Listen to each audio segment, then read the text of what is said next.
What is up, my little Deinos? Vepsis, your coach of the Helsinki Hydreigons, and we are here for the UPBA Season 4 Finals when we go up against Patmac and his team be the Sacramento Sandslash. Now, like I said, this is gonna be the finals. We are the last two coaches in the UPBA Season 4 that are still left to be able to decide who is gonna be the champion of this league, with 32 coaches in it as the starting point. That's a lot of Wi-Fi coaches, and several of them have had at least a championship in Generation 8 or entirely in Wi-Fi scene-wise. So it's been a tough ride for both of us to get here, and shoutouts to him be able to get this far, similar to ourselves. And this is gonna be the game that decides who gets to be getting the bragging rights, I suppose, and call themselves the champion of the UPBA Season 4, which to be honest has been a fun ride trying out Ubers.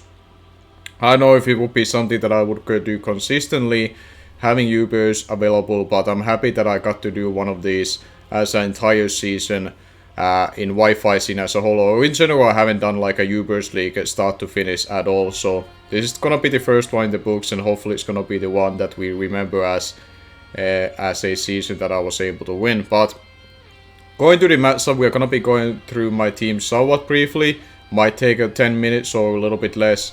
Since it's gonna be the finals, I might as well go through it a little bit more in depth, as I may have usually not done as much in the past for this season. But we are starting this off with a heavy duty boots Reshiram, which is basically a similar set as last week, and I said that I've used quite a few times this season, but often at times it does work. Which is including Blue Flare, Draco Meteor, Toxic and Roost with the heavy duty boots to avoid to take assets damage.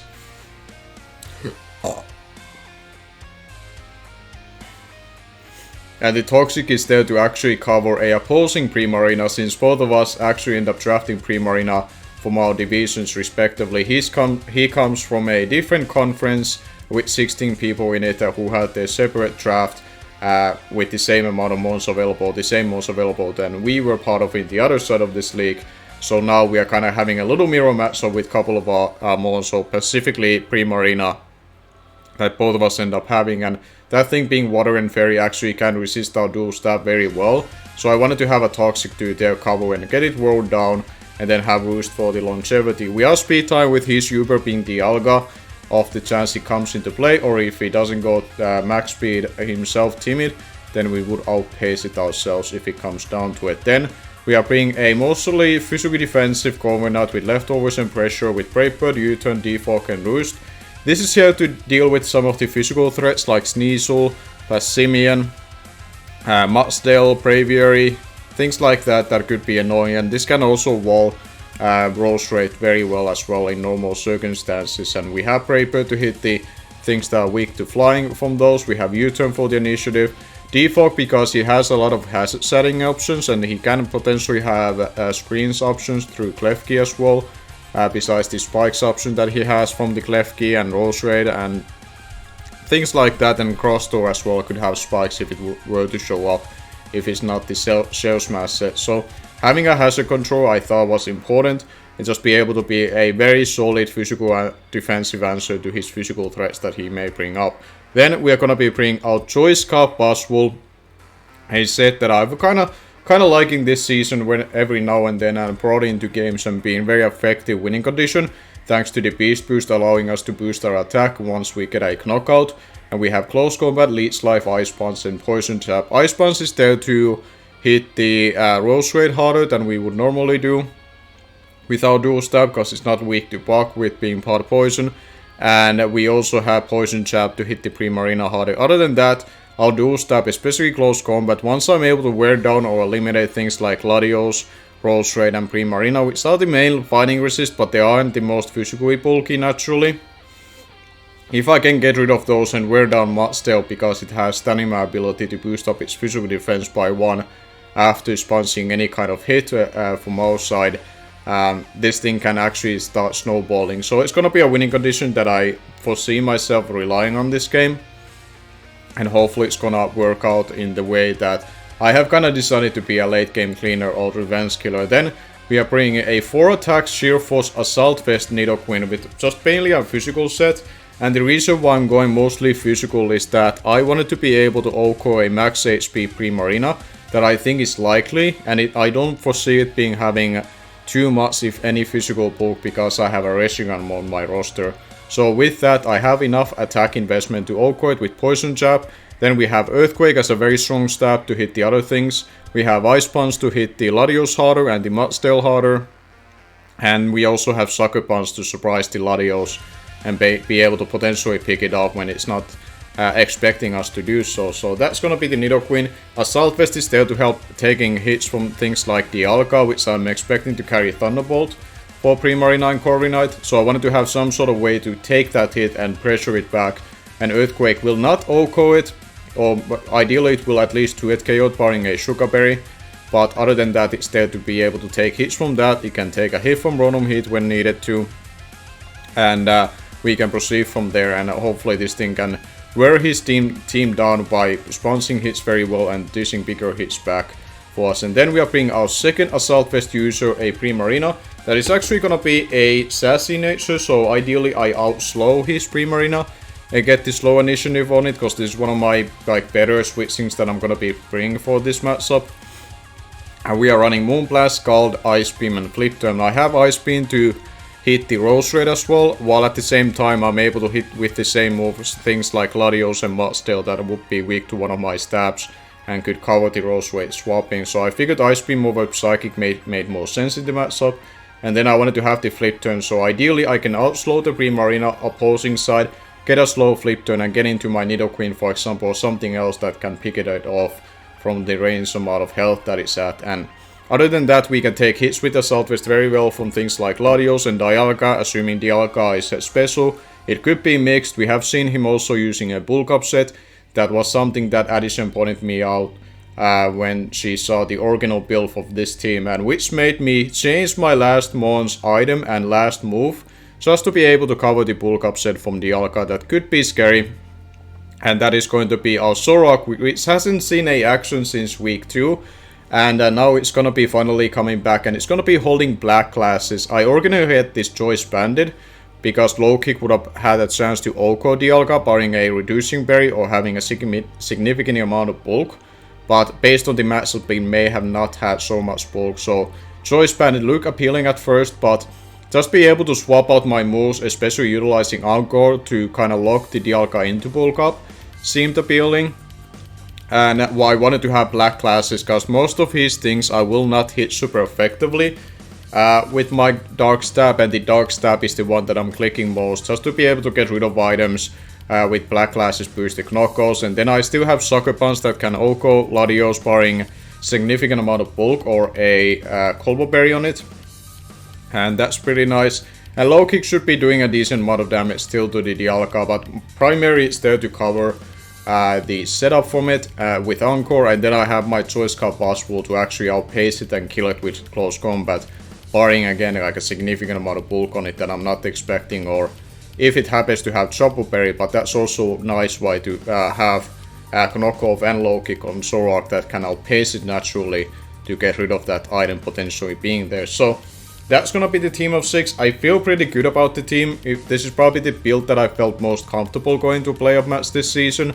And it's a pretty good time to feel that way, being the finals. But you never know, Patmac is somebody that I don't recall playing him before in Draft League scene. So in that regard, it's a little bit a new experience to go up against him, which I'm definitely excited for. But considering that he has gotten thus far, he has definitely done some things right throughout this season that I followed while preparing for this matchup, that he has had an impressive run this season. So I cannot take things for granted, even how good I feel about my preparation. Things can still go wrong. He may bring out things that I wasn't fully expecting, or I might do a mistake under pressure. Anything of those natures can happen, and obviously RNG, knock on wood, ideally doesn't really ruin this finals matchup for either of us. Hopefully we can have a clean battle, and whoever wins this finals hopefully will end up walking away feeling deservedly so. That's gonna be it, and let's go and see how this battle is gonna be turning out. Alright, here we are with the battle versus Patmac, and he brings Latios, Rotom Heat, Dialga, Primarina, Rose Raid, and still not really too many surprises, if any, to be honest. The Rose Raid could have been something like Passimians, Niso, or Klefki, to be honest, but the top 4 made more sense to me. Now it's a matter of how do I want to lead about this. I could lead with my Primarina disguised as a Zoro, cause that could cover the Mudstill lead. Or the like Rose Raid lead, for example. Well, Rose Raid lead Leslie, but it would pressure out the Mudstill pretty well. So I feel like I wanna do that. I think I'm gonna be doing that, and we're gonna be organizing these in a way that you're gonna be the second, you're third, you're fourth, you will be fifth, and you will be the last one. So we're gonna be locking up with that. Good luck and have fun to Patrick, aka Patmac, and hopefully we're gonna be having a clean battle and worthwhile finals to everybody to see from closing out the UPBA Season 4 in itself. And yeah, feeling pretty nervous about this matchup. I really do want to win this, but it's not gonna be easy. Black Beauty, which is going to be the Mudstill, alright. So we do get the lead right, and I do get the Primarina here. I don't foresee him staying in here, so I wanna really knock off the upcoming Rose Raid. And we're gonna be going with that. Black Glass is boosted, and he does withdraw into the Rose Raid, I would like to think. Dr. Isley, that is definitely gonna be the Rose Raid. Ideally, we just knock this thing out with 2 hits. Yeah, that did a lot of damage. I'm very happy with that, and now I can go for another knockoff. And we are already in a very good spot with this. This Rose Raid is now at 20% of health. Well, not 18% of health, I would say, because it's in red. But a very good start. I'm very happy that I got that lead right. And with the Black Glasses, he might be under pressure, not being certain if I'm Choice Bandit or not with this, because I'm also Adamant. And I do manage to take out the Rose Raid, which is fantastic. So right away, one of the better answers to my own Primarina is already dealt with. But now I could very well see the Primarina coming in on this, as I would have to worry about it myself. It could be Choice Specs, the Mudstill could have also been Assault Vest, but I feel like it could have been Stealth Rock lead. As he does go back to the Mudstill in itself, I probably will go into my Corviknight on this to make sure that the Stealth Rocks won't be up. So we'll be doing just that. He could have Smackdown on this, but I am fairly physically defensive. I don't need my Corviknight for a whole lot of else here. So the pressure will be activated as he does go for the body press, which we take relatively well. Now he could be clicking Stealth Rocks here or Smackdown. Do I want to U-turn on this to get in my Primarina and just click a Moonblast? I could also Brave Bird here, but I think I'll go for the U-turn. Because it also covers a Rotom Heat coming in on this. If he doesn't have Smackdown, because if he doesn't have Smackdown, he's probably gonna lean towards only clicking Stealth Rocks or swapping out, because he will not be able to touch me. Now he could be Iron Defense as well with Body Press. And if he is Iron Defense, then I would rather swap out at this point. But I go for my own U-turn. He's probably clicking Smackdown or Stealth Rocks. And that damage did about 15% to this. Mudstill.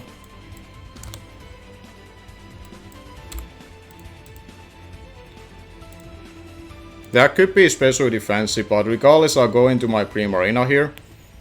And I can click Skull pretty freely on this. I could also click Flip Turn, expecting him to swap out. Oh, he goes for the Earthquake hard. Very aggressive play. Okay. I did not see him doing that kind of play. But I need damage on this, so I will go for Scald. If I have to trade off damage on this, so be it. Because this is one of the things I see being a stoppage for my Boss Wolf sweeping.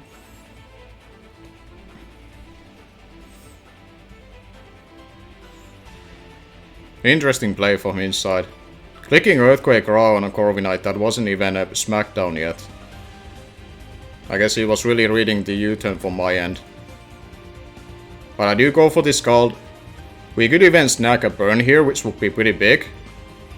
As we do score a burn, that is big for us. Because that could mean that I'm not taken out by the following hit. Endeavor. And it didn't affect me, cause... okay, that's good for me. Because now I think I can follow up another Scald here. Not sure why he clicked Endeavor, cause by after taking the hit, he would be taken down to that amount of health. That is similar to my own, which is why it didn't work, cause I'm very exactly the same amount of HP or whereabouts to him, so that's why it didn't work. But we are good position, I feel like, thus far. As I go for another Scald. And I think we just took it out. No, it did still live. It still managed to live. As he does go for the Earthquake, okay. But that should be fine. And the Mudstail will go out. Now the big threats are still left. These were the two most that I was less like expecting to show up. The last four members were the ones that doing preparation I thought 100% shows up. So me being up by 2 right now doesn't really make me think of too much one way or another. As he does go into the Latios. Now, do I actually live a Thunderbolt from this unless it's boosting item? Because it's important to know for myself, because then I would know that if it's boosting item. Because I'm a Southwest and Sassy nature. I'm 43 HP. I feel like I don't. Yeah, there's no way I live this hit. But I think I should still attack this regardless. As he does go for the Thunderbolt, okay. And he will take me out. Okay. Here... my option could be going into my Boss Wolf here. Because Leech Life should be taking this thing out. Which I think is definitely my play. Let's go to Boss Wolf.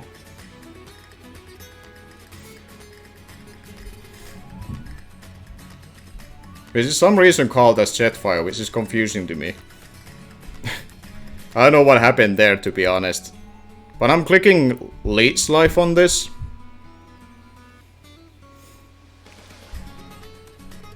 As he does withdraw. He has to Bug resist in the back, so it was kinda obvious. But at this point I'd rather get the guaranteed damage, because this damage is important later on for me. And that did almost 25% without a crit. So Boss Wolf versus Rotom Heat. That could have been a high roll versus a max HP variant, which is good to know. On this thing, I could go into my Nidoqueen to cover the toxic play. I could also go into Reshiram, but I think Nidoqueen is more likely to get things going here. So we will withdraw here. Go into our Nidoqueen. This will also stop a potential Volt Switch play, as he does go for the overheat. But we should take that just fine. And nothing in the back really likes Poison Jab other than Dialga, and Dialga I can take a hit from. So I think I go for the Poison Jab here. If the Latios comes in, Poison Jab into Sucker Punch ideally takes it out. As he does hard withdraw. Goes into Mach, which is the Latios. Ideally he doesn't have like Calm Mind or Recover on this, as I do significant amount of damage to this. I think I go for the sucker punch here, hoping that he doesn't see it coming.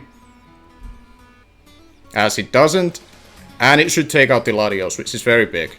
Good. Latios is gone, one of the things that I did not like switching into. And the Rotom Heat is at like 76% at this point. Okay. Versus the Dialga, I would probably stay in unless I see an air balloon. Even then I might actually stay in to get some damage. I have Zoroark to Encore it if necessary. Which is probably right now the biggest value. I might actually hard into that thing if necessary, but we'll see. Teresiact. This is the Dialga. Are you air balloon? No. So, do I just go for hard attack here? I think I do. Let's click Earthquake.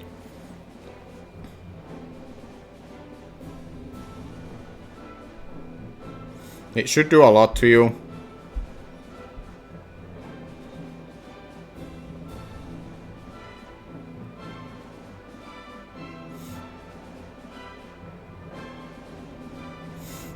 Okay. What kind of Dialga did you bring? Did you bring a Bulk set that win you the last game? Versus Amul? You are a Heavy Slam, so you are a physical variant. And we do get taken out by it. Okay. So I don't know if this thing happens to be a Chopo Berry. But this would be a good opportunity to get in my Buzzwole and go for close combat. But I think I have to just go for it and kill this thing. And proceed to click close combat. It should do a lot, anything in the back as well. As he does withdraw. We see the Toaster, which is gonna be the Rotom Heat. This should be taken out by the first close combat or potentially the second one.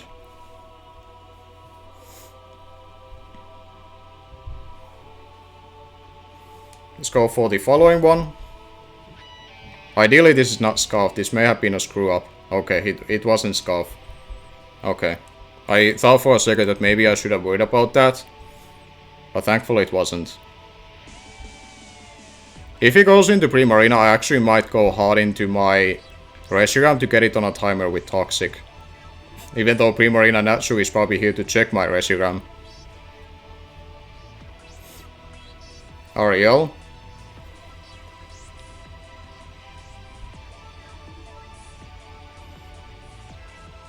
What alternatives would I have?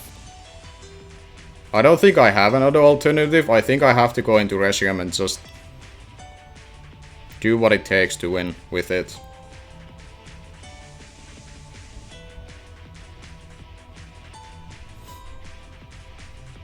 I need this thing a very healthy, because if that Dialga is fully physical, my Buzzwole definitely should take a hit naturally.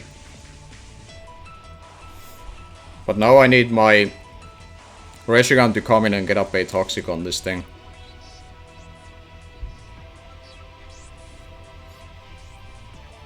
If it's a setup variant, I do have Encore in the back with the Zoroark, so if I get it in a right turn, I can Encore it.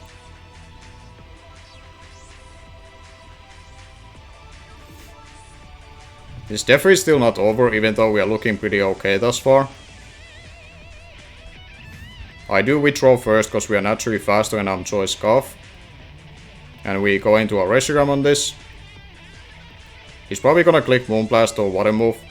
As he flip turns. Okay. I think versus this Dialga I have to stay and attack it.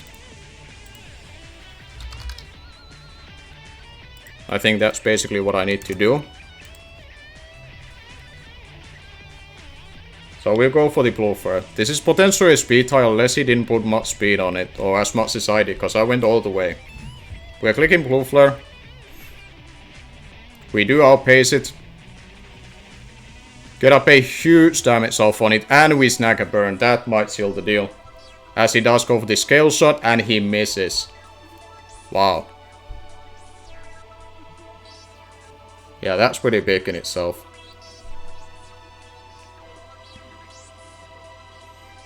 I think I'd rather stay in with this and just take this thing out, because it means that I can toxic the Primarina, and ideally it would be done with it. We click another blue flare. As we do land it, fantastic. And only one Pokemon remains in the back, being the Primarina that we drafted ourselves as well from this championship. Come on. We just go for a Toxic and get that thing on a timer. I have Poison Jab on my Buzzwole. I have Encore on my Zoroark. I have a whole ass Corviknight as well with pressure. And now we proceed to Toxic this thing.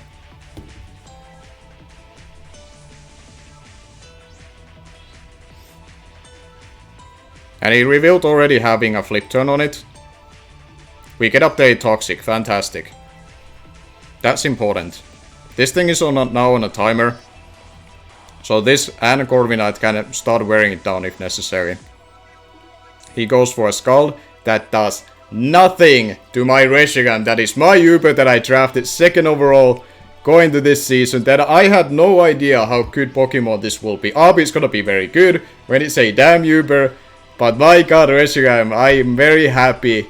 Very fortunate that I was managed to get you 2nd overall going to this season. And now you just get to do this, even though it's not the most exciting way to finish this thing off. But it's the way to do it. And get this thing worn down and eliminated. I'll just go for another wish. There's no point of me doing anything else, because I just need this thing in a range on my Buzzwole. That's the most important. And I do apologize quite a little bit about the getting the critical burns than I did. He does have Training Kiss, which is going to be able to gain some health, but well, I say some health, that gain all of it back to him. This is funny, but there's not a whole lot of else he can do at this point. I'll go for a Blue Flare just to start to wear it down. And try to finish off this game and this season as a whole, which... Okay, there comes the Moonblast. And we take it just fine. Just fine, as the Primarina of the enemy's side, on this case being the Patmac. It is getting worn down by the moment. And yeah, it's crazy to think we are this close. This goes of finally winning another Wi-Fi championship. It's been a while. The last time were those back-to-back championships that I got in UPL. And now, as this thing is getting very well down, I'm gonna go for the Blue Flare and finish it in style. Reshiram, you just have to land one more Blue Flare. And your Helsinki Hydreigons will be your UPBA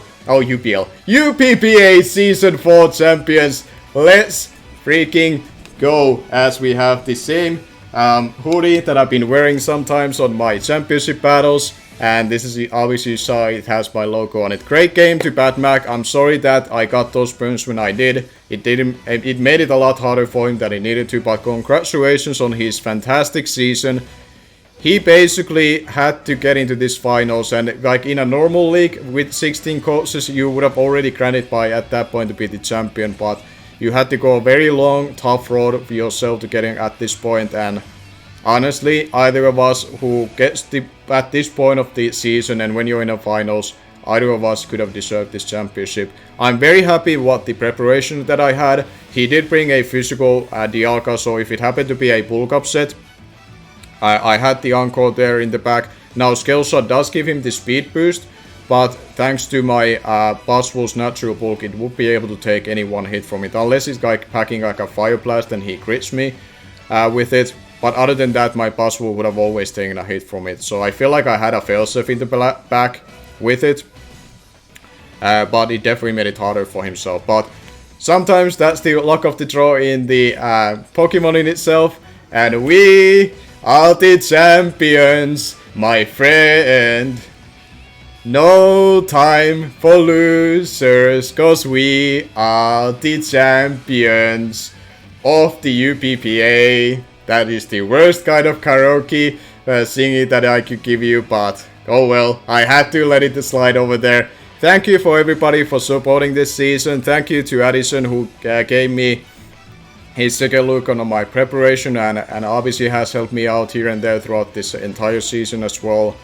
And I still feel bad how our game has ended, because I do feel like she should have also had her chance to go further in these playoffs. But luck of the draw sometimes favors you, sometimes it goes up against you. This run, I think this is kind of goes into a statement that I've said in the past as well. Winning any kind of championship with a high competition, you have to have a little bit of luck in your favor usually. I don't think you can really handle too many bad lucks, especially when the competition is tight and it's close to your level and the preparations are always in the limit.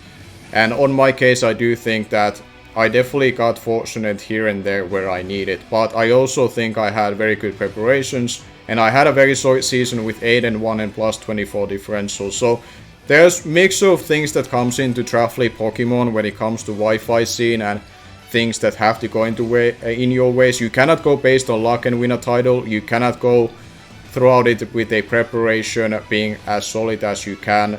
There's multiple different factors that goes into it. And thankfully for me, similar in UBL in the past and other leagues, for example, that I have to have chance to win, all of those things just came together for me. And thankfully, we can say, before going to summer break and before we head into the Champions of Galar Season 2 that is coming up, and we are going to be taking part of it and we are going to be joining that league back with the unfinished business of ourselves. I wasn't happy how the Season 1 ended for me there, but now having this championship under my belt, having a little bit of summer break ahead where I'm not gonna be honest, I'm not likely to see myself uploading until the Champions Galar starts in August.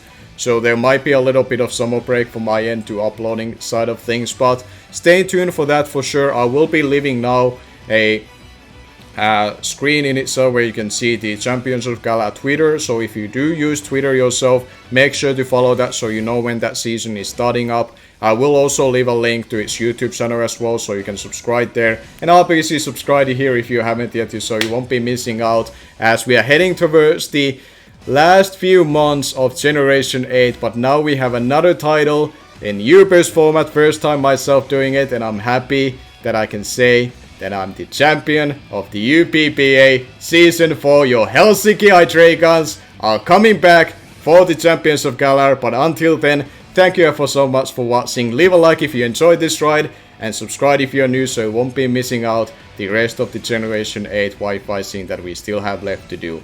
Until next time, thank you for watching yet again, and I'm gonna be see you guys later.